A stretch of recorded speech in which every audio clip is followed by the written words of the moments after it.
मध्य प्रदेश के भोपाल से एक बेहद अजीबोगरीब मामला सामने आया है।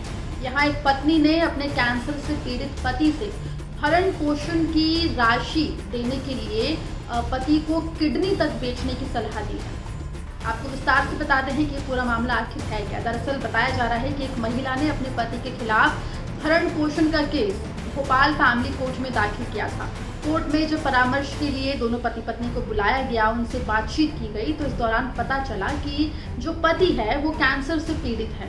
उनको रीढ़ की हड्डी का कैंसर है और पिछले 4 साल से उनकी कीमोथेरेपी चल रही है और इसी वजह से जो पति है वो किसी भी तरह की आय अर्जित करने में सक्षम नहीं है।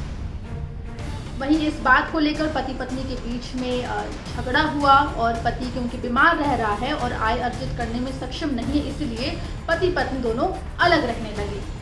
तब ऐसे में अब पत्नी ने अपने पति के खिलाफ भरण पोषण का जो मामला है वो दर्ज कराया है और इसीलिए पत्नी का कहना है कि उसका पति किडनी बेच दे, लेकिन भरण पोषण की राशि वो पत्नी को दे।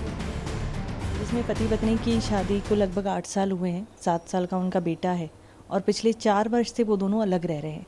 अलग रहने का कारण है कि पति को कैंसर हो गया था।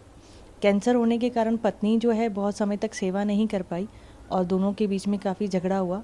तो पत्नी उसी घर में रह रही है जो पति के नाम पर है, बेटे के साथ, और पति जो है वो घर छोड़कर अपने पिता के घर चला गया। लास्ट 3 साल से उन दोनों के बीच में काफ़ी विवाद हैं।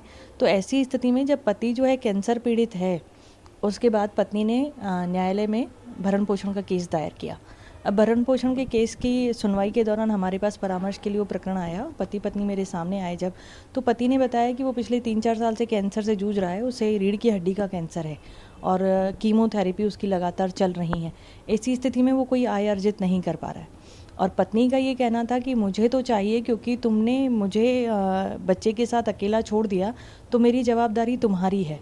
हालांकि जिस तरह से पत्नी का व्यवहार है या कुछ, तो वो आय तो अर्जित करती है, किसी जगह पे कार्य करती है, बच्चे की पढ़ाई भी करवा रही है। अब पति का ये कहना था कि जो भी भरण पोषण के जो अन्य केस हैं, आप केस समाप्त कर दीजिए और मेरा जो मकान है वो मैं बेटे के नाम पे नामांतरण कर देता हूँ। इस पर पत्नी संतुष्ट नहीं है। उसे ये कहना है कि बच्चे के नाम पे फिक्स डिपॉजिट के लिए आप 2 लाख रुपए दीजिए। जो पति सक्षम ही नहीं है, पिछले 4 साल से कैंसर से जूझ रहा है, वो देने में असमर्थ है। इस पर जब उसने पत्नी से कहा कि मैं नहीं दे पाऊँगा तो तुम क्या चाहती हो कि मैं कैसे करूँ, खुद को बेच दूँ? पत्नी ने कहा नहीं, खुद को मत बेचो, किडनी बेच दो अपनी। अगर तुम किडनी बेच दोगे 2 लाख रुपए में किसी और का भला हो जाएगा, उसे किडनी मिल जाएगी, मेरे बच्चे को भरण पोषण मिल जाएगा, वैसे भी तुम मरने वाले हो। आपको बता दें कि इस मामले में कोर्ट ने 3,500 रुपए भरण पोषण की राशि देने के लिए पति को आदेश दिए हैं, लेकिन महिला का जो पति है वो बीमारी से ग्रस्त है और इसीलिए वो ये राशि देने में असक्षम है, जिसके बाद अब पत्नी ने पति को किडनी बेचकर भरण पोषण की राशि देने की सलाह जो है वो दी है। मध्य प्रदेश से जुड़ी तमाम खबरों के लिए बने रहिए एमपी।